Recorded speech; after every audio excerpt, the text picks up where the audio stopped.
bukan hanya sekedar untuk hidup, tapi hidup benar-benar hanya untuk Allah yang maha hidup. Hidup bukan untuk mati, tapi mati itu yang untuk hidup. Saya ulang karena kelihatannya belum bisa konsentrasi penuh jamaahnya. Lagian nampak ini orangnya cantik-cantik tapi agak on. Saya ngaji langsung full ke poin. Ini karena waktunya udah mepet. Saya telat, mohon maaf banget. Bukan kesengajaan, tapi karena tadi mulai Seragen, Solo, hujan deras, macet pula. Panitia mboten nyiapke koridor, mboten nyiapke patwal. Disiapke patwal itu kan gini. Ngomong mang mulai teko kono disiapke patwal setengah telu wis kudu mriki gitu loh. Jadi keterlambatan saya itu juga dampak dari kesalahan panitia. Makasih. Oke, saya ulang.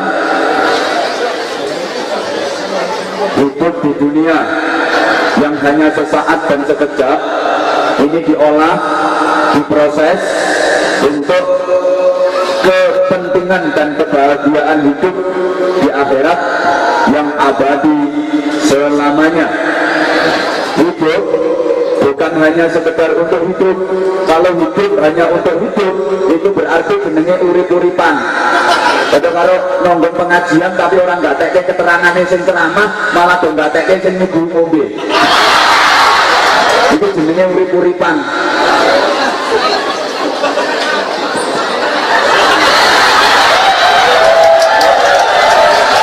Hidup bukan sekedar untuk hidup, tapi hidup benar-benar hanya untuk Allah yang maha hidup. Hidup bukan untuk mati, tapi mati itulah yang untuk hidup. Karena mati bukan akhir dari cerita hidup, tapi mati merupakan awal dari hidup yang sesungguhnya. Oleh karena itu jangan takut mati. Ayo melu nyaut mati ngoten, sing mboten derek nyaut mati dhisik.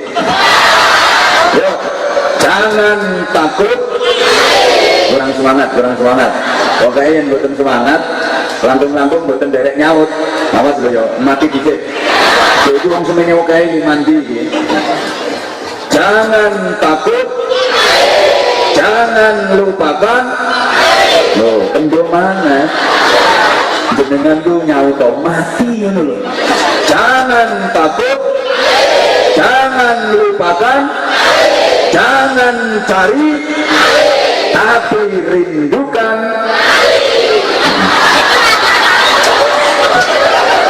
Lu kok rindukan mati?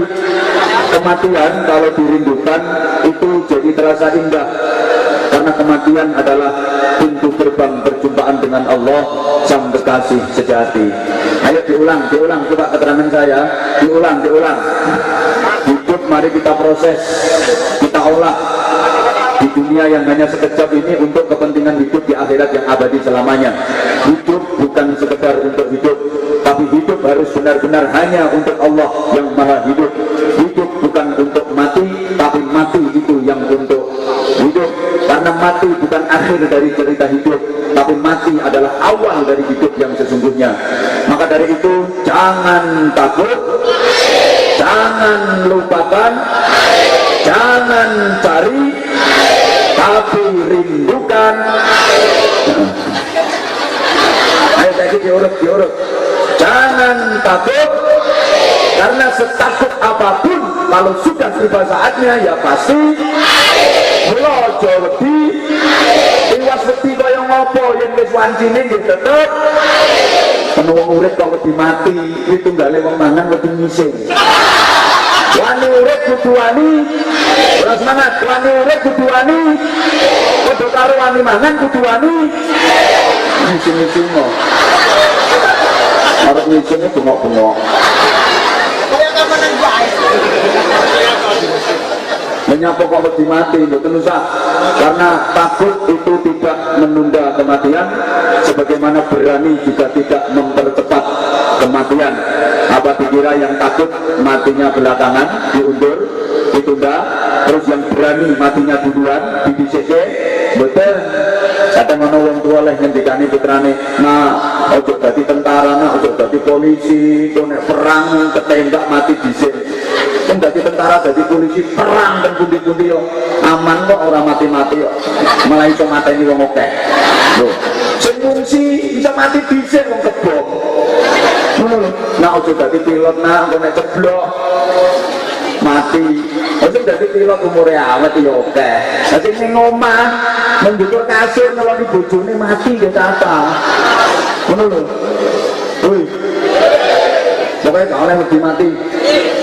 Jangan lupakan, mana jangan lupakan, berarti selalu ingat. Ingat mati, ingat. Makasih. Kita nggak boleh lupakan mati. Orang yang lupa kematian itu sulit jadi orang baik. Tapi kalau selalu ingat mati, itu cara untuk menjadi orang baik, cara untuk menghindari dosa. Salah satunya adalah dengan mengingat-ingat mati. Nabi berpesan, "Faksiru min dzikri hadhil ladzat." Perbanyaklah mengingat perkara yang bisa memutus kelezatan dan keenakan dunia. Apa itu? Mati. Wong kuwi yen eling mati, insyaallah dadine sae. Arep dosa urung ora sida. Arep nakal ora sida mergo eling. Pengen nopo tiyang kok nakal sebab ora eling mati. Pangapunten. Jare neng-neng kok nganti do mendem. Iki mergo ora eling mati. Yen eling mati ora ngira sida mendem. Ambok botol wis dicukit tutupe. Wis dilonggo kari gelogok. Mati. Ora sida. Pengen ku nopo tiyang kok nganti tegel tumindak zina. Ya mergo ora eling mati. Yen eling mati mboten ngira sida zina. Ambok wis ketemu karo wong wadon nakal niku lho dari bocah nom PSK, ini perempuan suka kelon kuwi. Wong sebutane nggih akeh kok ana sing nyebut kuwi WTS, wadah titik senjata. Ono sing ngarani balon sing bayar untuk kelon. Ya umumnya diarani pelacur, disumpeli alat mancur. Ambok wis ketemu wong wadon nakal ngono. Wadone wis dibablang, arep metingkring ora sida wong. Eling mati lah untuk pas metingkring nang mati. Mendane apike pas metingkring malaikat Israel rawuh dicabut nyawane. Mati pas metingkring. Sampai dilakoni mergo ora eling mati, langsung clingkrik kubur-kubur ngono kuwi. Mergo ora eling mati. Maka jangan lupakan, selalu ingat.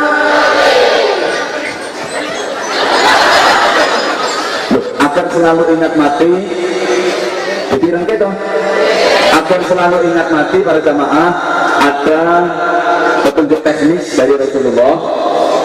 Jadikan dunia itu cukup di tanganmu, jadikan akhirat di hatimu, dan jadikan kematian di pelupuk matamu. Bapak ini penting, maka harus diulang. Jadikan dunia di tanganmu, jadikan akhirat di hatimu, dan jadikan kematian di pelupuk matamu. Ya, diterangkan. Siapa ngomong matamu dulu? Jadi di waringi wawasan malah wong di mata-mata. Nah, ya ora usah guru ya matamu ya ya. Termasuk matamu juga. Ya, matamu ya ya.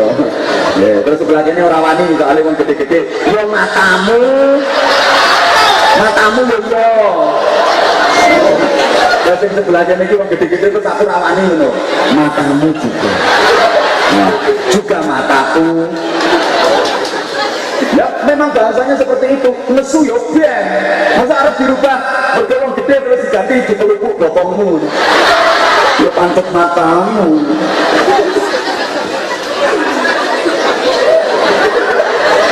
Satu, jadikan dunia di tanganmu. Dunia itu cukup di gak semangat. Dunia itu cukup kalau dunia cukup di tanganmu, maka jadinya nggak eman. Untuk joke, nompo, bageke, oleh, sebarke. Soalnya narep digedun, gak muat. Harus dicekel, diterima, ditompo tangan, ora kamot, tangan min semene. Jangan masukkan dunia di hatimu. Kalau dunia dimasukkan ke hati, akibatnya ketika memiliki kekayaan dunia yang berlimpah banyak banget, dia jadi tinggi hati. Itu nyaut muni hati, tinggal nyaut mati dicek. Jangan taruh dunia di dalam, jangan masukkan dunia ke dalam. Karena kalau dunia dimasukin ke hati, ketika memiliki banyak kekayaan dunia jadi tinggi. Kalau kekayaan dunia cuma sedikit, berkecil, melihat orang lain yang memiliki banyak kekayaan dunia, dia sakit, iri, ingin mendapatkan kekayaan dunia tapi nggak kesampaian, jadi patah.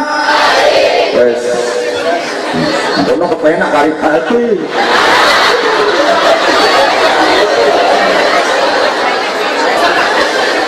Cukup di tangan. Allahumma sholli ala Muhammad. Makhluk itu luar biasa. Kalau dunia hanya ditaruh di tangan, Bapak Ibu para jamaah, jadinya nggak eman. Harus digegem terus, nggak muat. Harus dicekel terus, mboten kamu. Tapi kalau dunia ditaruh di hati, dimasukkan di hati, muat. Kamu, karena hati manusia itu lebih luas daripada laut. Hati manusia itu lebih luas daripada samudra, bahkan lebih luas daripada jagat raya. Takut ya wes. Salahnya kemorok dewe-dewe kok. Timbangannya aku rada gatek sih. Lu tak betak ngono kuwi kok. Jadikan akhirat di hatimu dan jadikan kematian di pelupuk. Jadikan kematian di pelupuk. Makasih. Aku ceramah yang mono yang ini nembe iki di mata-mata ke karo wong akeh. Berarti kematian itu dekat. Orang cerdas itu adalah orang yang mendekati sesuatu yang makin dekat dan menjauh dari sesuatu yang makin jauh. Orang bodoh itu orang yang mendekati sesuatu yang makin jauh, dia menjauh dari sesuatu yang makin dekat. Di balik ini negatif terangkat jelas orang paham. Aku yang untuk lali yang ngajinin yang desa. Tapi kan kalangan akademis, tapi baik kalangan jemburis. Orang cerdas itu orang yang mendekati sesuatu yang makin dekat. Apa? Kematian. Detik kematian makin dekat, maka dia mendekat dengan cara mempersiapkan bekal sebanyak-banyaknya. Dia menjauh dari sesuatu yang makin jauh. Apa itu? Dunia. Dunia ini makin jauh karena dunia akan kita tinggalkan. Betul? Maka dia menjauh dari dunia sebab akan ditinggalkan. Sehingga orang mati itu bahasanya meninggal dunia. Itu orang cerdas, semakin tua semakin meninggalkan dunia. Ya orang bodoh, dia malah mengejar sesuatu yang makin menjauh. Apa itu? Dunia makin jauh malah dikejar. Umur 75 nanti belantik wedus. Harus ngopo to Mbah. Wong tentara polisi wis wayah pensiun kok.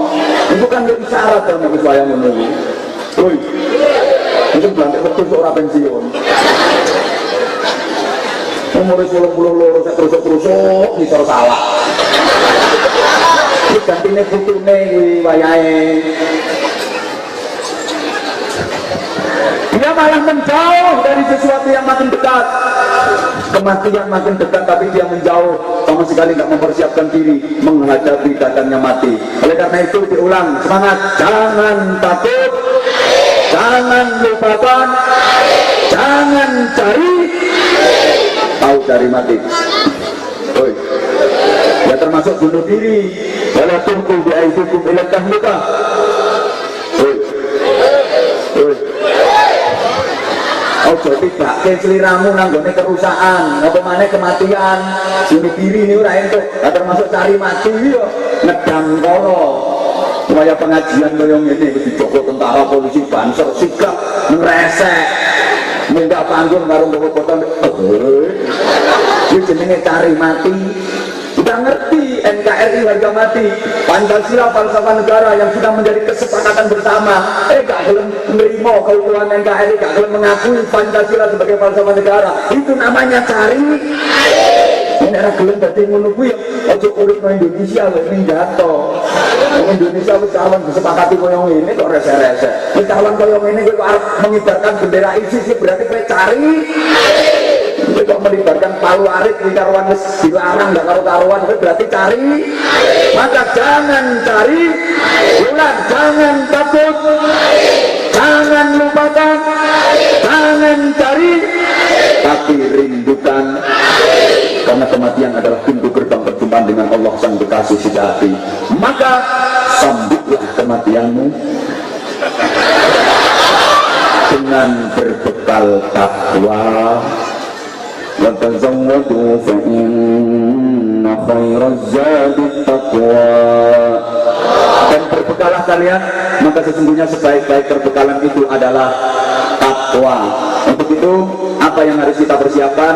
Tentu yang terbaik adalah berusaha untuk mengumpulkan bekal sebanyak-banyaknya melalui petunjuk dan tuntunan dari Rasulullah SAW. Para jamaah, mari kita berupaya maksimal untuk menjalankan apa yang telah dilakukan oleh Rasulullah SAW. Salah satu tugas dan kewajiban kita itu meneladani Rasulullah di seluruh aspek kehidupan semaksimal kemampuan kita. Halo. Kesempatan yang terbatas ini akan saya sampaikan beberapa sunnah perilaku Rasulullah yang merupakan perilaku harian, sunnah-sunnah harian.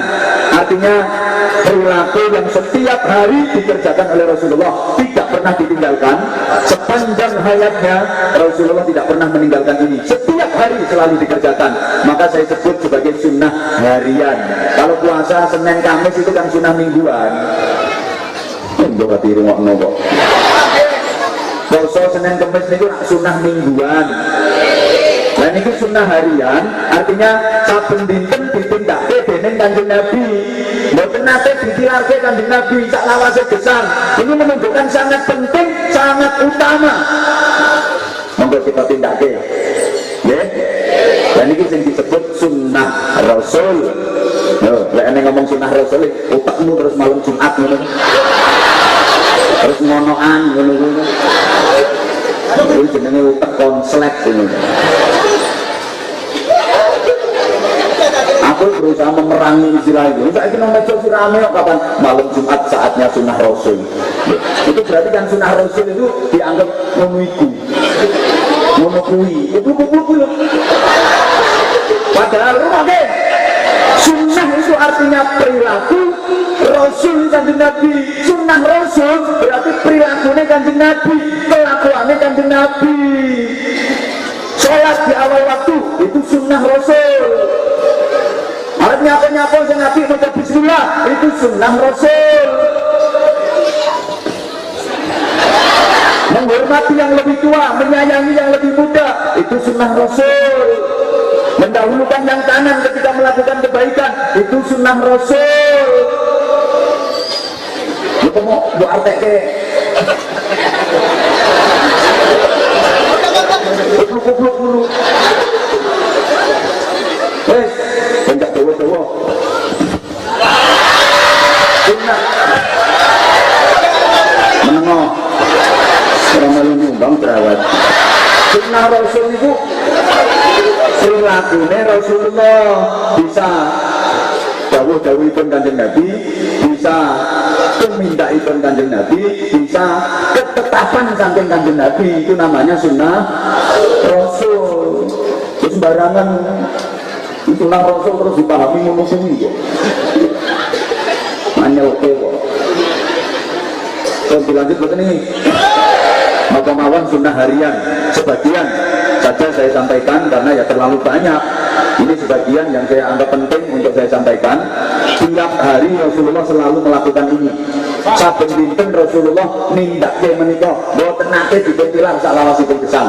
Napa mawon? Satu, tahajud, qiyamul lail. Rasulullah salawasipun gesang mboten nate ninggalke tahajud. Monggo kula panjenengan sebagai umatipun yen ngaku dadi umat Rasulullah, yen ngaku kepingin pikantuk syafaat Rasulullah, yen ngaku cinta kali Rasulullah, kedah meneladani Rasulullah, nyontoh tumindaipun Rasulullah. Satu, tahajud, qiyamul lail. Berjamaah, kemuliaan seorang mukmin itu terletak pada nilai tahajudnya. Semakin rajin, sregep, istiqomah dan berkualitas tahajudnya, semakin mulia dan tinggi derajatnya. Semakin jarang leh tahajud boten kualitas tahajudnya, ya semakin asor derajatipun. Yen boten nate qiyamul lail, boten nate tahajud kabar pisan pikiran dhewe. ومن الليل فتهجد به نافلة لك عسى أن يبعثك ربك مقاما محمودا. Dan dari sebagian malam bertahajudlah, karena itu yang akan mengantarmu sampai pada kedudukan yang terpuji. Monggo dilatih, dikulinake tangi dalu, nindake qiyamul lail, nindake tahajud, nggih. Kula yakin nek masyarakat mriki ningali praupanipun insyaallah sampun kulino tangi dalu. Nggih napa nggih? Nyapa? Ngoyo. Dijawab. Masyarakat mriki sampun kulino tangi dalu nggih? Wah apa? Ngoyo, bibar ngoyo terus turu meneh. Ya Allah, biyanten mriki niku ayu-ayu jebul ora tau cewek. Ya bibar ngoyo turu meneh mau sapa sing ngomong? Ini ngguyani. Ayu-ayu padha kepet iki. Bibar ngoyo langsung turu meneh kok. Berarti ora cewek. Cewek se nek bibar cewek nembe turu berarti ora katokan. Jadi wayah udan-udan akeh orang-orang muda. Mungkin tertib kok boleh ngomong. Lampung niku nang dua, pakaian rapi, madhep kiblat, beber sejadah, menang Allahu Akbar, tahajud 2 rakaat, 4 rakaat, syukur-syukur 8 rakaat, tambah witir 3 rakaat. Mangke dilatih. Latihannya juga 2 rakaat ini ngajan kalih rakaat dikulinake, mangke yang wis ngrasake langgate kurang niku 2 rakaat. Bagus 1 rakaat. Ngrasake langgate kirang 1 rakaat niku. Akhire 8 rakaat tambah witir 3 rakaat saged istiqomah. Nggih, Ibu, yen panjenengan ingkang umur rumiyin bapak dipun buka. Ulek-ulek sukune, jempole selentri. Tangi Pak oh, diulek-ulek jempole kok urung tangi ya telaten munggah sithik wentise. Kok urung tangi ya sing telaten munggah sithik dengkule. Pae tangi, dengkul urung tangi ya munggah sithik pupune diulek-ulek nanti keri lah tangi. Diulek-ulek pupu kok urung tangi ya munggah meleh wetenge. Lho 13 ke. Bahaya kuwi hutan Jawa Tengah kuwi. Ganti yang bapak ingkang umur rumiyin ya ibuke dibuka. Angel ya diguyang banyu. Percikkan lho ora sak ember. Percikkan air ke wajahnya. Truk. Nah. Oh, angel ya langsung dibangunkan Pak, dilungguhke. Ya perlu digendong bawa yang gede. Bojoku lemu banget kok. Nek lemu ya aja digendong digelundungke.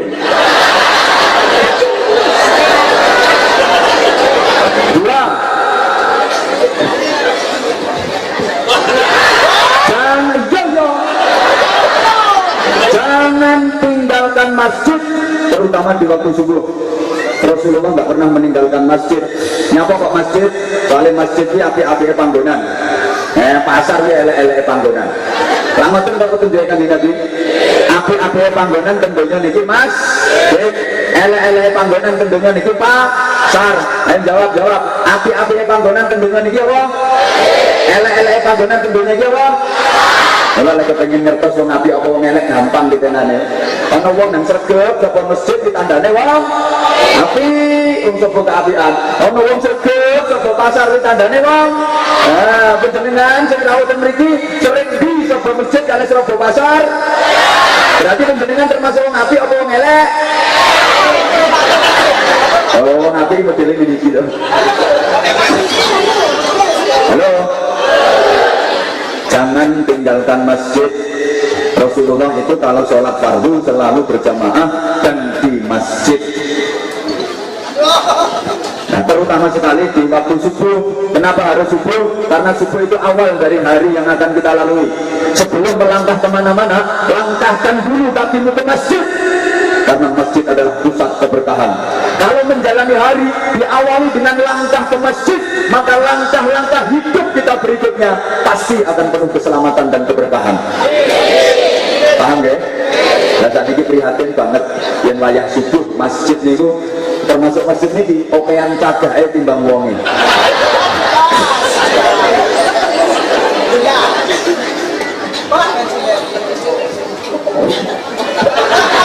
Yo masuk angin, mboten alergi kalau nek alergi pas angin. Nggih mboten tawar, mboten tahan. Biasanya kan AC. Langsung kula mboten tahan kula. Menawa kita perkara apa panen mboten tahan, mboten tawar kula. Mboten tawar. Angus kepalan angin biasanya ten nek angin kin kipas ngeten iki mboten tawar kula. Satu angin kin kipas iki mboten tawar. Nomor kali semprongane lampu. Kuat kula. Iki mangkane ten pundi-pundi kula mboten kurang nek kapan disemprong lampu sing merkuri sing buah panas banget langsung keringat dingin keluar. Adem panas. Ini lho sampeyan. Mangkane iki kipas elek pisan. Yang boleh niatnya ini pasti bekecil-bekecil lagi orang roh. Ini panasnya kan berkala ada roh jahat di dalam tubuhnya. Allahumma sholli ala Muhammad. Subuh itu jadi ukuran Bapak Ibu. Orang itu mukmin sejati apa mukmin campur munafik, kan salah satu barometernya sholat subuh sama sholat isya-nya. Kalau sholat subuh sama sholat isya semangat, rikat, langkung-langkung kerja jamaah, ditandanya mukmin sejati. Yang sholat isya, sholat subuh kok berwegah, diundur-undur, ditunda-tunda, ini rotok mukmin, rotok munafik. Mukmin sing mampu munafik. Kan mboten usah nilai tiyang sanes, ora usah biji wong liya, dibiji awake dhewe-dhewe. Kula panjenengan iki nindakake sholat isya kali sholat subuh semangat atau berwegah. Yang semangat berarti yang mukmin sejati, yang wegah diundur kosek wae ngendani rampungin dangdut akademi. Iki sing tampil fildan. Umpamane iki kok wayahe putri. Lah kuwi berarti ya mukmin sing mampu munafik. Subuh mula kula wong-wong yang matur azan subuh itu beda dengan azan-azan yang lain. Waktu subuh beda dengan waktu-waktu yang lain. Waktu paling afdal, waktu paling utama. Wong iki umpama ngertos fadilah gandarane jamaah subuh. La atauha walau hablan ngendikane Kanjeng Nabi. Mongko iki bakal nekani yang masjid perlu nderek jamaah subuh najan berantangan. Apa wong setruk jaluk digotong yang masjid melu jamaah subuh. Wong semper-semper, wong keple-keple. Wong mantap yang masjid kabeh. Lalu diterke yang masjid kabeh. Umpama weruh gandarane. Tapi memang sengaja tidak diketokkan. Yo ngono kuwi. Langkung-langkung laren men sak mangken, prihatin. Mila kula sering matur jenengan lek pados mantu kersane berkah, madosa sing rutin sregep salat subuh jamaah ke masjid, mboten ngira kliru, mesti berkah, mesti mulya panjenengan. Oh, iki duwe rencana ya. Besok arep jamaah subuh nang masjid. Lah pitakone kowe kuat pirang dino. Wong ukurane sregep rutin kok. Dadi anten mriki niki kampungnya napa to namine? Kantonan. Lek pados mantu Bu kok ukurane sing rutin sregep jamaah subuh ten masjid, insyaallah entuk ning umure ya wis 72.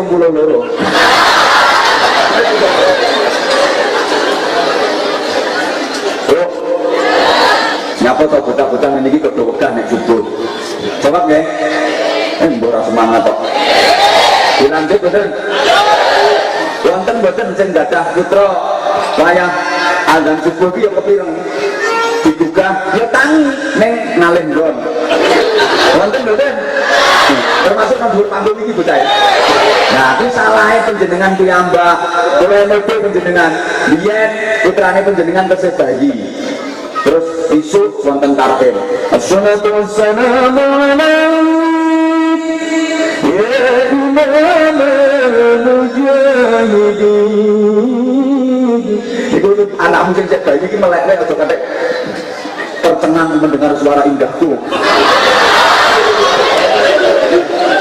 Terus anak itu jenengan sing bayi niku lho kepireng ngono tahlim ku melek kami ketawe-tawe apa ngono ku panjenengan jarke dikulinake dilatih melek subuh sampai esuk apa dikeloni melek mula aja kaget saiki dadine anakmu yo ngono kuwi bener iki dilatih mulai bayi apa mutarhim anak kok melek dikulinake ben melek paringi dolanan apa kono terus iku tak daging nek perlu dilik-dilik iki bocah kuwi mulai bayi kulino melek subuhan jadi sampai gerang-gerang ngene iki akhirnya kulino melek subuh lha sampean boten no wis ana azan Allahu akbar bayi ne melek ngono ku disik-sik meneh dikeloni melek ben turu malah ana sing disesel-sesel imike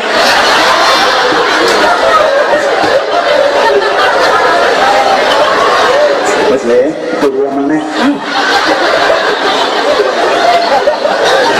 kita mau barang kok dilopek makanya azan subuh itu beda dengan azan yang lain. Saya sering sampaikan ada kalimat khusus as-salatu khairun minan semangat as-salatu khairun minan atau susun sholat ini luwih apik tinimbang berarti wong sing apik iki luwih akeh salate tinimbang